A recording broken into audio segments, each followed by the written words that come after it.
खुद को बदलो, दुनिया झुक जाएगी। यह वाक्य सुनने में बहुत साधारण लगता है, लेकिन अगर तुम इसे अपने अस्तित्व की गहराई में उतरकर समझो तो यह तुम्हारी पूरी जिंदगी का दर्शन बन सकता है।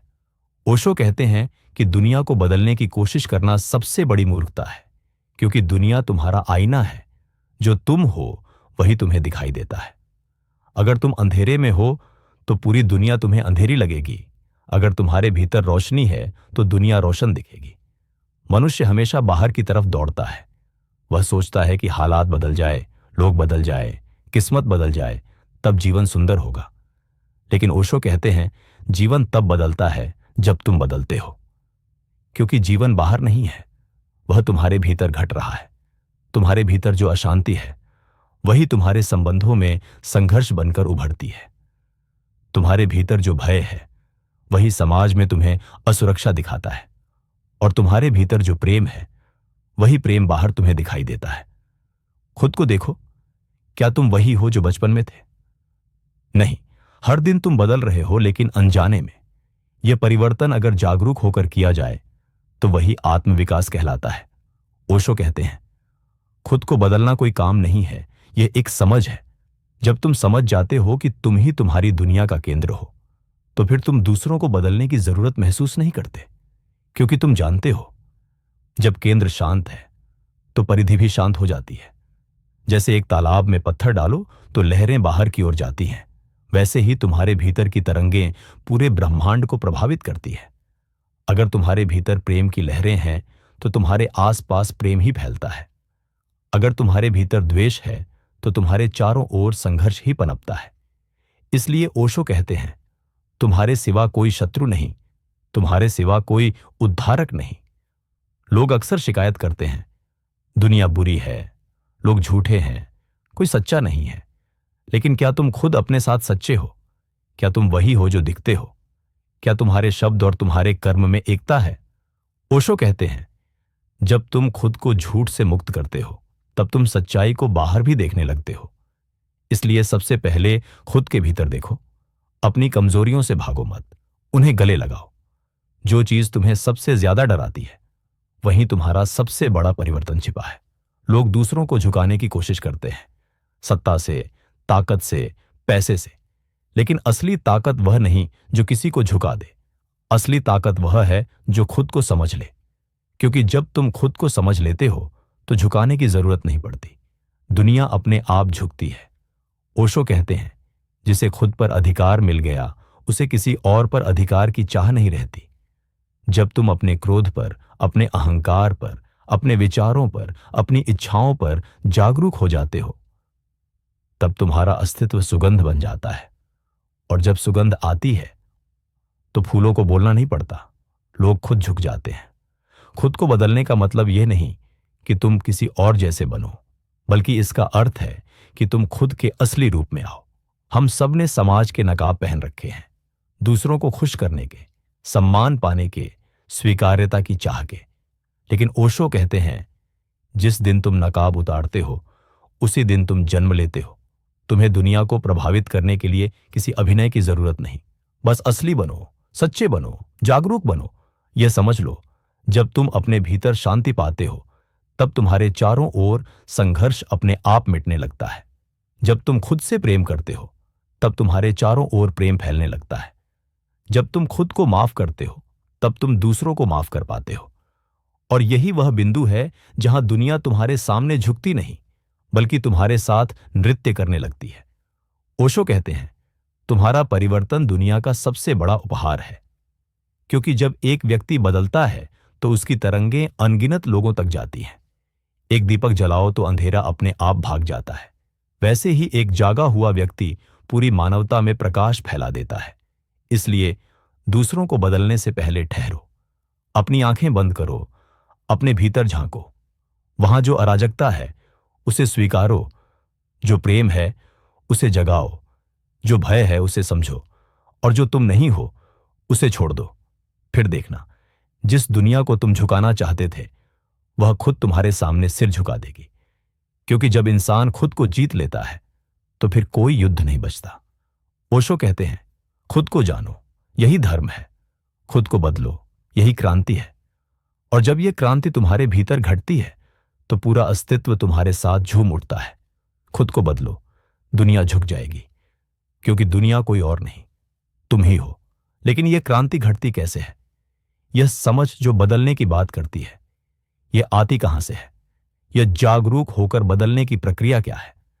आमतौर पर इंसान बदलने का मतलब भी गलत समझता है। वह सोचता है बदलने का मतलब है कुछ और बन जाना। एक क्रोधी व्यक्ति सोचता है कि मैं शांत बन जाऊं। एक डरपोक सोचता है कि मैं साहसी बन जाऊं। लेकिन ओशो कहते हैं यह बदलना नहीं है, यह दमन, सप्रेशन है। यह भीतर के युद्ध को और जटिल बनाना है।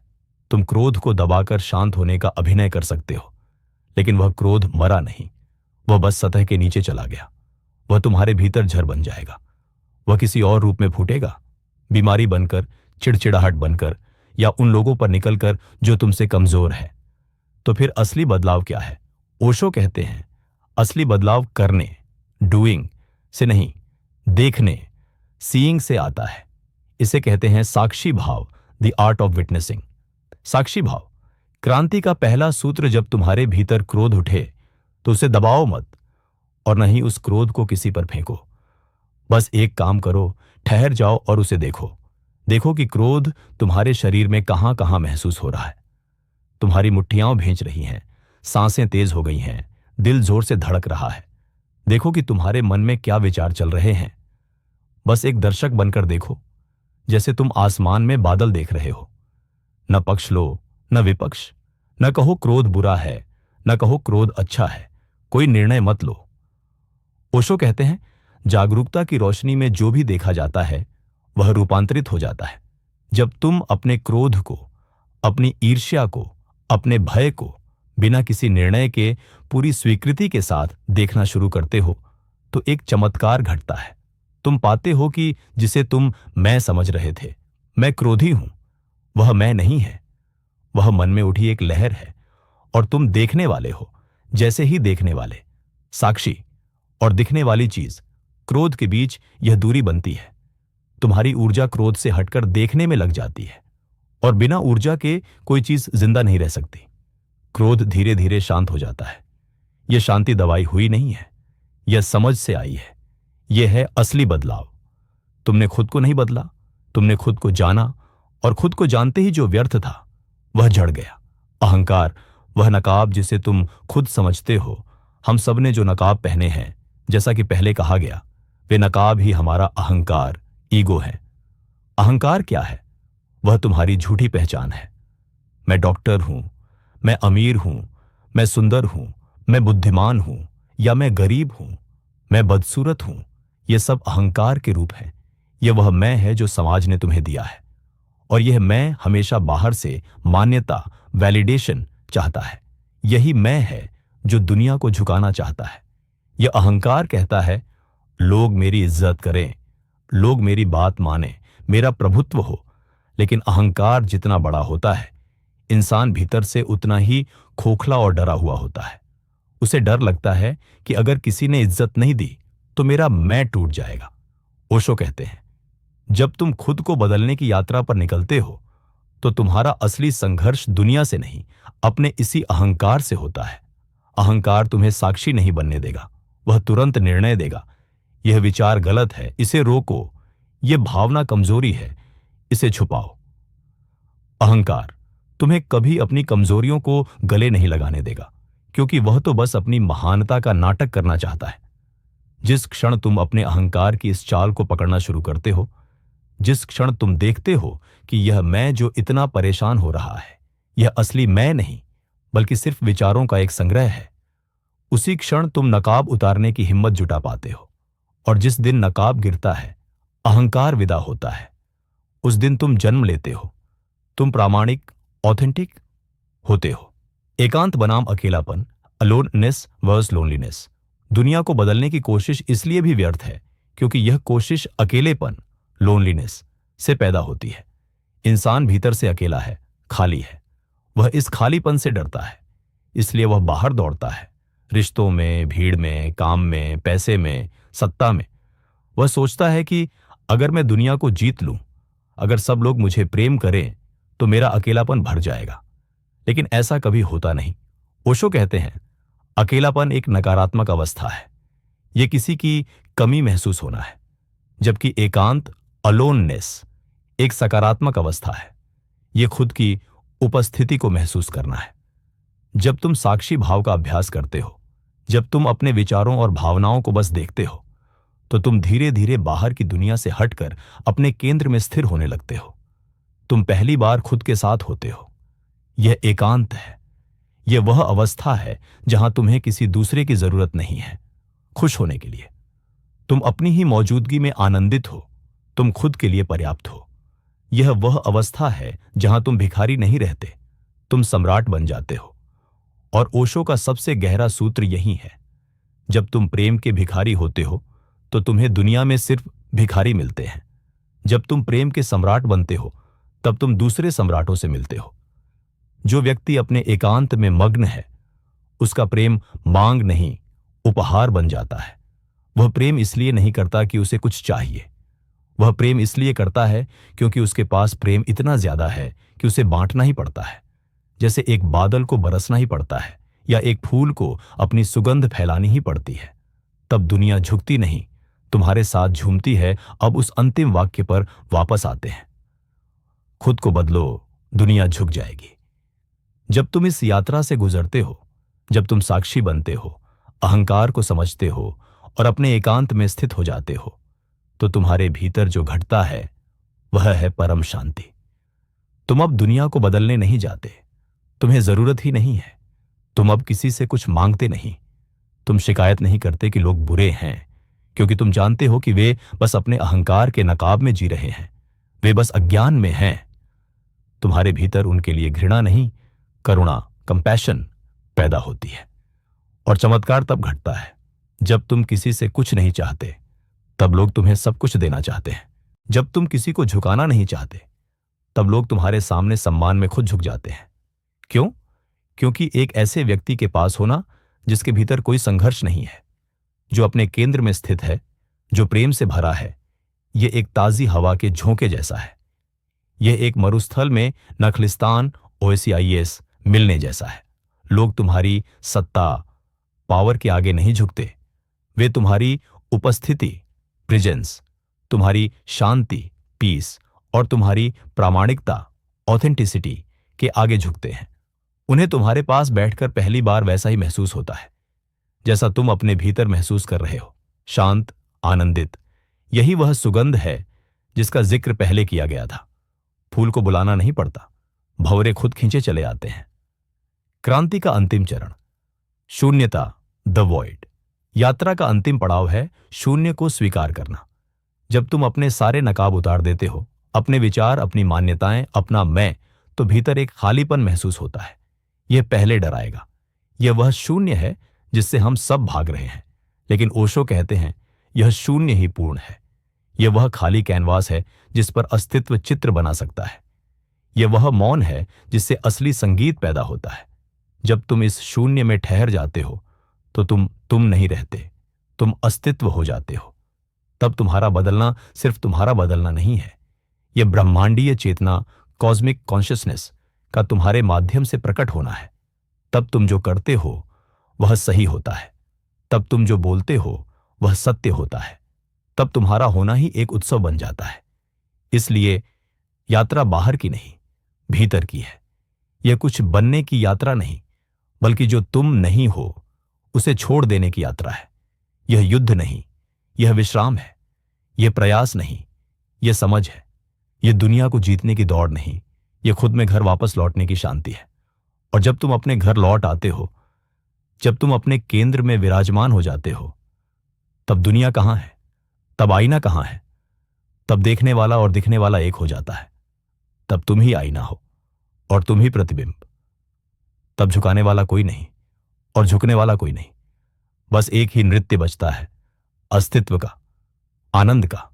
खुद को बदलो, दुनिया झुक जाएगी, क्योंकि दुनिया कोई और नहीं, तुम ही हो। और यह नृत्य, यह आनंद का उत्सव यहीं समाप्त नहीं होता। यह तो बस शुरुआत है। जब तुम अपने केंद्र में लौट आते हो तो तुम्हारा हर क्षण एक नई खोज बन जाता है। लेकिन इस यात्रा में कई पड़ाव आते हैं, कई चुनौतियां, जो तुम्हें परीक्षा लेती हैं। आइए इन पड़ावों को और गहराई से समझें, क्योंकि खुद को बदलो का अर्थ सिर्फ एक विचार नहीं, बल्कि एक निरंतर प्रक्रिया है। सबसे पहले इस यात्रा की शुरुआत को और खोलें। जब तुम पहली बार अपने भीतर झांकते हो तो क्या होता है? तुम्हें एक अराजकता मिलती है, विचारों का तूफान, भावनाओं का भंवर, यादों का जाल। यह ऐसा है जैसे एक पुराना कमरा खोलो जहां धूल मिट्टी और पुरानी चीजें बिखरी पड़ी हैं। लोग डर जाते हैं और दरवाजा बंद कर लेते हैं, लेकिन ओशो कहते हैं डर से भागना समस्या का समाधान नहीं, बल्कि समस्या को बढ़ाना है। तो इस अराजकता को स्वीकार करने का मतलब क्या है? स्वीकार करना मतलब उसे अच्छा या बुरा कहना नहीं, बल्कि उसे है मानना। जैसे सूरज की रोशनी में सब कुछ दिखता है, वैसे ही जागरूकता में सब कुछ प्रकट होता है। उदाहरण लें एक साधारण दिन का। मान लो तुम काम पर जाते हो और कोई सहकर्मी तुम्हारी आलोचना करता है। सामान्यतः क्या होता है? क्रोध उबलता है, तुम जवाब देते हो या मन ही मन कुड़कुड़ाते हो। लेकिन साक्षी भाव में तुम ठहरते हो, तुम देखते हो यह आलोचना मेरे अहंकार को छू रही है। क्यों? क्योंकि मेरी पहचान अच्छा कर्मचारी पर टिकी है। अब देखो यह पहचान कहां से आई? बचपन से, स्कूल से, समाज से। यह तुम्हारी नहीं, उधार की है। जैसे ही तुम इसे देखते हो, क्रोध की पकड़ ढीली पड़ जाती है। तुम मुस्कुरा सकते हो क्योंकि तुम जानते हो यह आलोचना मेरी नहीं, उस व्यक्ति की अपनी असुरक्षा है। यह प्रक्रिया हर भावना पर लागू होती है। भय पर विचार करें। लोग भय से भागते हैं। मौत का भय, असफलता का भय, अकेलेपन का भय। ओशो कहते हैं भय मौत का नहीं, जीवन का है, क्योंकि भय तुम्हें जीने नहीं देता। लेकिन जब तुम भय को देखते हो तो पाते हो कि वह बस एक विचार है। जैसे एक सपने में शेर आता है, डर लगता है, लेकिन जागने पर पता चलता है वह था ही नहीं। वैसे ही भय को साक्षी से देखो। पूछो यह भय कहां से आया? बचपन की कोई घटना, समाज की कोई धारणा? और जैसे ही तुम देखते हो, भय वाष्प बनकर उड़ जाता है। अब इस साक्षी भाव को अभ्यास कैसे करें? ओशो ध्यान की कई विधियां सुझाते हैं। एक सरल विधि है विपासना। बैठो, आंखें बंद करो और अपनी सांसों को देखो। सांस अंदर आती है, बाहर जाती है। मन भटकेगा, विचार आएंगे, उन्हें देखो, लेकिन पकड़ो मत। जैसे ट्रेन के डिब्बे गुजर रहे हो, तुम प्लेटफॉर्म पर खड़े हो। शुरुआत में मुश्किल लगेगा, लेकिन 10 मिनट रोज से शुरू करो। धीरे धीरे यह आदत बन जाएगी। तुम पाओगे कि दिन भर में भी तुम साक्षी बने रहते हो, ड्राइविंग करते हुए, खाना खाते हुए, बात करते हुए। यह साक्षी भाव सिर्फ नकारात्मक भावनाओं पर नहीं, सकारात्मक पर भी लागू होता है। खुशी आती है, उसे भी देखो, क्योंकि खुशी भी अनित्य है। अगर तुम खुशी से चिपकते हो तो दुख आएगा। ओशो कहते हैं सुख दुख दोनों द्वंद्व हैं, साक्षी इन दोनों से ऊपर है। जब तुम खुशी को देखते हो तो वह गहराती है, लेकिन तुम उस पर निर्भर नहीं रहते। तुम्हारा आनंद भीतर से आता है, बाहर से नहीं। अब अहंकार पर और गहराई से जाएं।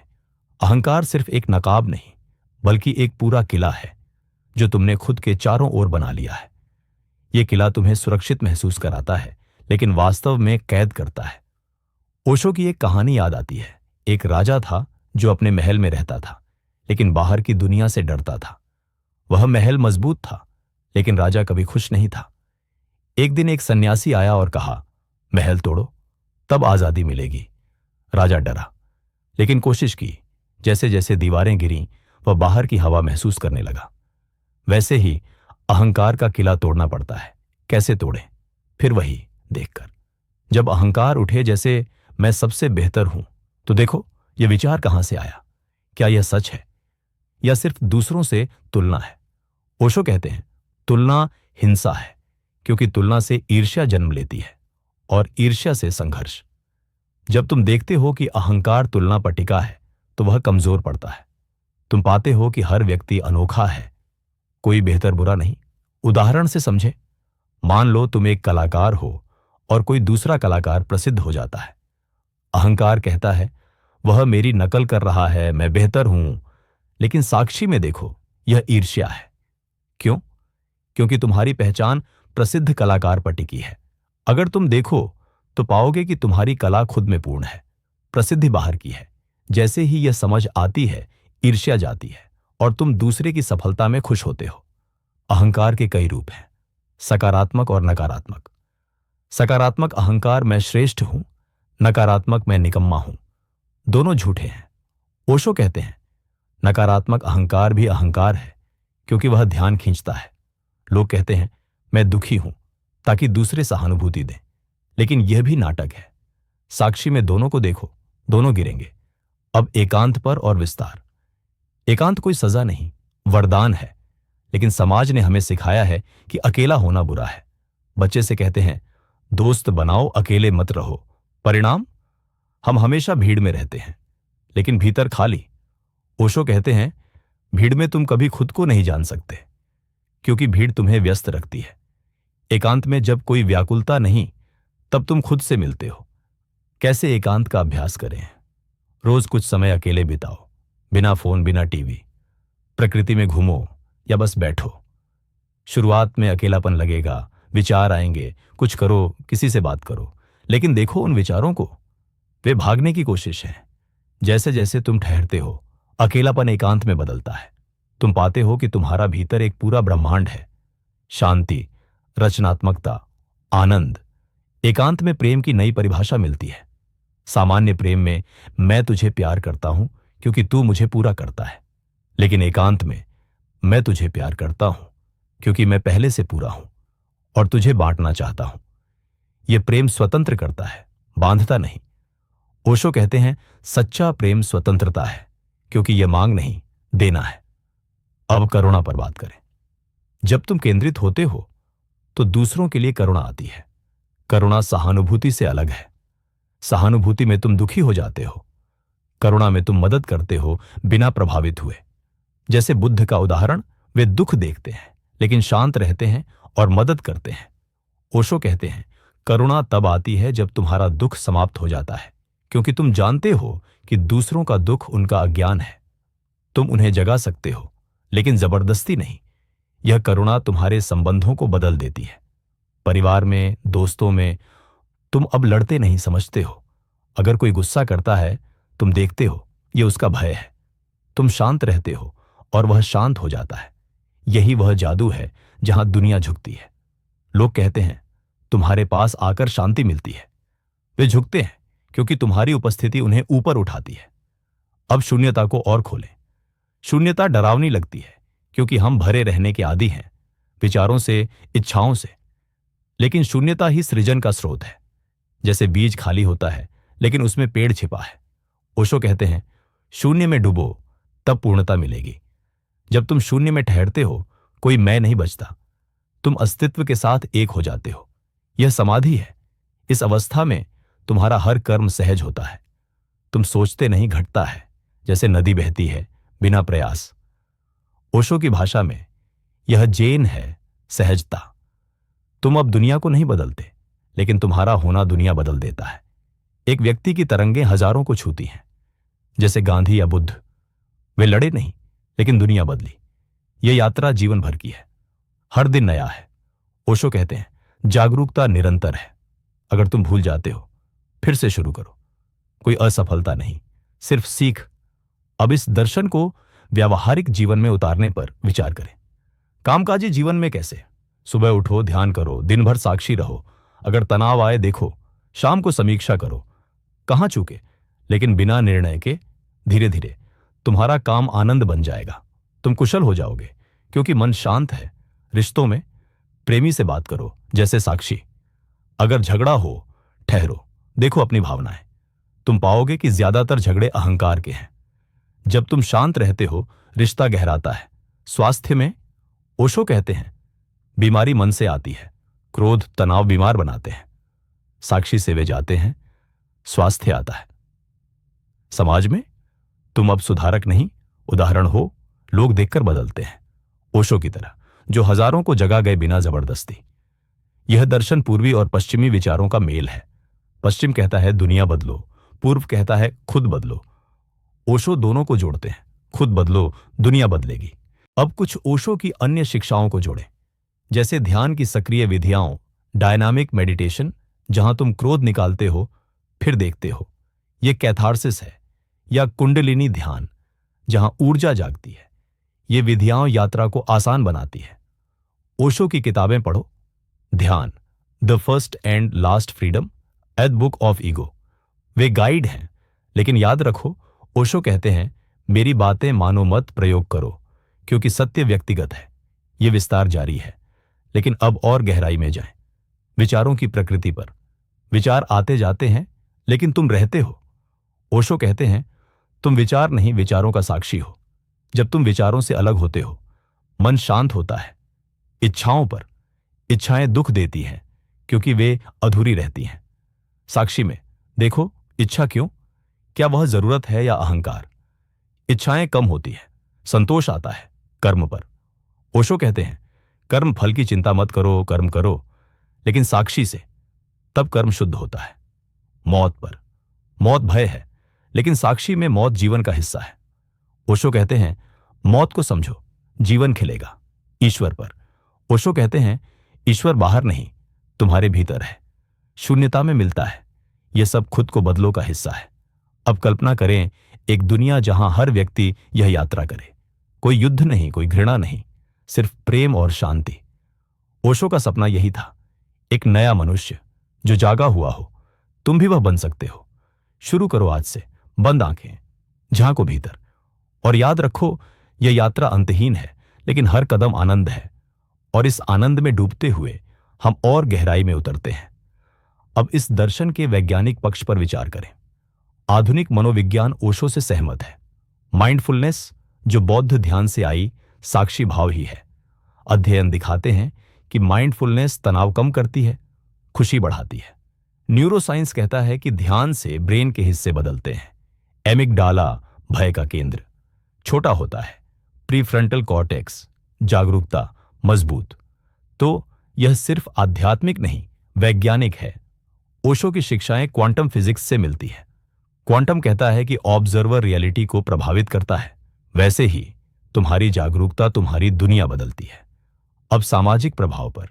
जब तुम बदलते हो, तुम्हारा परिवार बदलता है। बच्चे देखकर सीखते हैं, समाज में लहर फैलती है, जैसे एक पत्थर तालाब में। उदाहरण महात्मा गांधी, वे खुद बदले, अहिंसा अपनाई, भारत बदला। नेल्सन मंडेला, जेल में खुद को समझा, बाहर आकर देश जोड़ा। ये सब खुद को बदलो के जीवन प्रमाण है। अब चुनौतियों पर। यात्रा आसान नहीं, समाज विरोध करेगा, क्योंकि तुम नकाब नहीं पहनते। लोग कहेंगे तुम बदल गए हो, लेकिन ओशो कहते हैं समाज की परवाह मत करो, खुद की सुनो। शुरुआत में असफलताएं आएंगी, तुम साक्षी भूल जाओगे, क्रोध करोगे, लेकिन दोष मत दो, फिर शुरू करो। ओशो की सलाह, एक सन्यासी बनो। सन्यास मतलब त्याग नहीं, जागरूक जीवन। अब प्रेम के प्रकार पर। कामुक प्रेम, भावनात्मक प्रेम, आध्यात्मिक प्रेम। ओशो कहते हैं प्रेम ऊर्जा है, उसे बहने दो, लेकिन साक्षी से, तब प्रेम शुद्ध होता है। सेक्स पर ओशो के विचार।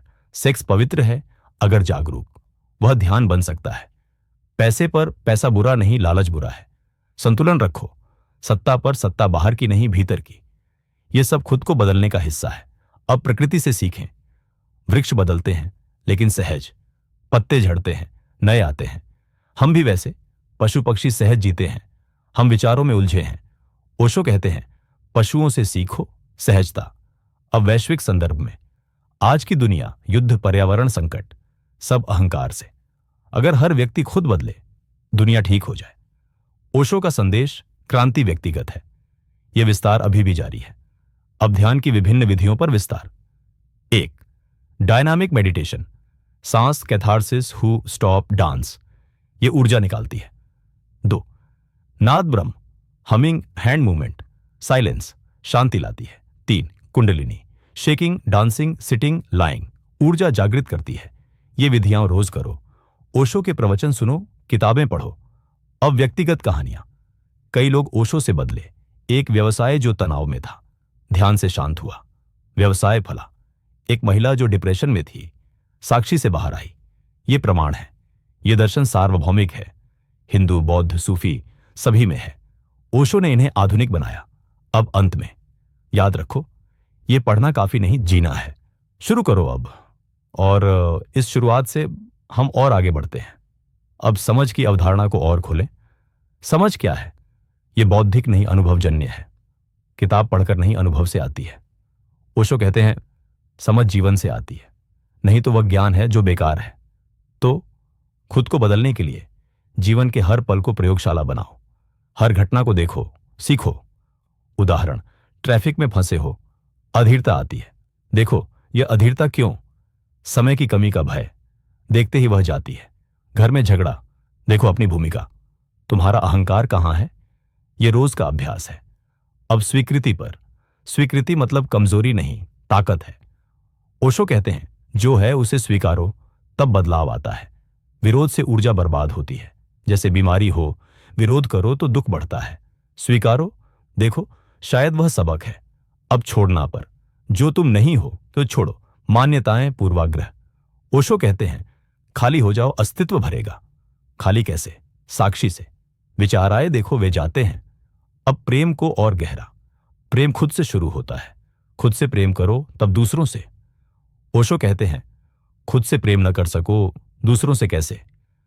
खुद से प्रेम मतलब अपनी कमियों को गले लगाना, तब प्रेम बहता है। अब माफी पर। खुद को माफ करो, गुजरे गलतियों को। ओशो कहते हैं, अतीत बोझ है, छोड़ो, तब दूसरों को माफ करो। यह मुक्ति है। अब दीपक की उपमा को विस्तार। एक दीपक जला, अंधेरा भागा। लेकिन अगर दीपक खुद अंधेरे में डरता है, कैसे? तो खुद को जलाओ। जागा व्यक्ति ऐसा ही है। अब क्रांति पर। क्रांति बाहर की नहीं, भीतर की। ओशो की रिबेलियन, समाज के खिलाफ नहीं, अज्ञान के खिलाफ। यह सच्ची क्रांति है। अब और उदाहरण। बुद्ध राजकुमार थे, छोड़ा सब, खुद को जाना, दुनिया बदली। जीसस साक्षी बने, क्रॉस पर भी शांत। यह आदर्श है। अब आधुनिक उदाहरण।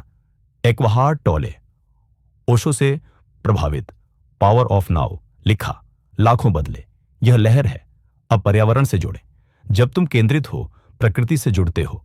ओशो कहते हैं, प्रकृति ध्यान है। पेड़ देखो, सहज है, तुम भी वैसे। अब स्वास्थ्य के लिए व्यावहारिक टिप्स। ध्यान से नींद अच्छी, इम्यून मजबूत, अध्ययन, मेडिटेटर्स कम बीमार पड़ते हैं। अब मानसिक स्वास्थ्य, डिप्रेशन, एंग्जाइटी, साक्षी से जाते हैं। ओशो की थेरेपी ग्रुप्स, भावनाएं निकालो, देखो ये काम करता है। अब बच्चों के लिए, बच्चों को सिखाओ साक्षी, वे सहज होते हैं। ओशो की स्कूल्स में ऐसा होता था। अब बुढ़ापे में, बुढ़ापा मौत की तैयारी, साक्षी से सुंदर। ओशो कहते हैं, मौत उत्सव है। अब इस दर्शन की आलोचना पर। कुछ कहते हैं ओशो विवादास्पद थे, लेकिन ओशो कहते हैं, विवाद से डरो मत, सत्य विवादास्पद है। उनकी शिक्षाएं शाश्वत हैं। अब और विधियां। नो माइंड मेडिटेशन, गिबरिश बोलो, फिर शांत, मन साफ होता है। व्हर्लिंग, घूमो, केंद्र ढूंढो, ये आजमाओ।